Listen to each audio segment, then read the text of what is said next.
செய்தியை மன்னருக்கு சொல்ல வேண்டியவர் பாராளுமன்ற தலைவர் ஸ்பீக்கர் என்பார். பாராளுமன்றத்தின் கருத்தை மன்னரிடம் சொல்ல வேண்டியவர் ஸ்பீக்கர். அதற்கு துணிவு வேண்டும்.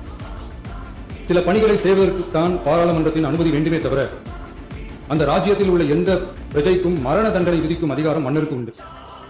தான் விரும்பியதை பாராளுமன்றம் நிராகரித்து விட்டது என்று சொல்லும் ஸ்பீக்கருக்கு மரண தண்டனை விதிக்கும்படி ஆணையிடுவார். தலையை வெட்டி விடுங்கள் என்று ஆணையிடுவார்கள். இது பலமுறை நடந்ததால் யாருமே இந்த ஸ்பீக்கர் பதவிக்கு வர விரும்ப மாட்டார்கள்.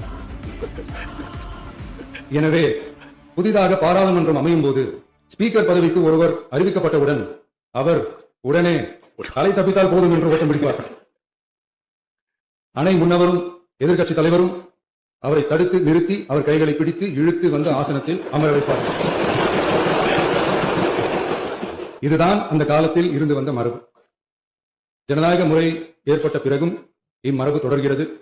நிச்சயமாக தமிழக வெற்றி கழக உறுப்பினர்கள் அனைவருமே உங்களுக்கு உதவிகரமாகவே இருப்பார்கள் என்கிற வாக்குறுதியை இந்நேரத்தில் அளிக்க விரும்புகிறேன். பேரவையின் மாண்பையும் கண்ணியத்தையும் பேரவை உறுப்பினர்களின் கண்ணியத்தையும் காக்க வேண்டிய பொறுப்பை உங்களிடத்தில் ஒப்படைத்திருக்கிறார்கள். தற்காலிக பேரவைத் தலைவர் பொறுப்பில் மிக சிறப்பாக பணியாற்றிய நம்முடைய உறுப்பினர் திரு மூவி கருப்பையா அவர்களை சந்திக்க நேற்றுக்கு சென்றிருந்தேன். அங்கே முந்தைய பேரவைத் தலைவர்கள் படங்களை கண்ணுற்ற போது அவர்களை பற்றி அறிந்த போது உண்மையிலே எனக்கு பெருமிதம் தந்தது. ஏனென்றால் எடுத்துக்காட்டாக விளங்கும் திரு ஜே சிவ சண்முகம் பிள்ளை, டாக்டர் யு கிருஷ்ணராவ், திரு எஸ் செல்லப்பாண்டியன் அவர்களுடைய வரிசையில் மிக சரியான ஒருவரையே நாம் முன்மொழிந்துள்ளோம் என பெருமை அடைந்தேன். அதே போன்றுதான் நம்முடைய பேரவை துணைத் தலைவர் அவர்களும் நீங்கள் இருவருமே மிக சாதாரண குடும்பத்தில் பிறந்து மக்கள் பணியாற்ற வேண்டும் என்கிற அவாவில் செயல்பட்டு வந்தவர்கள்.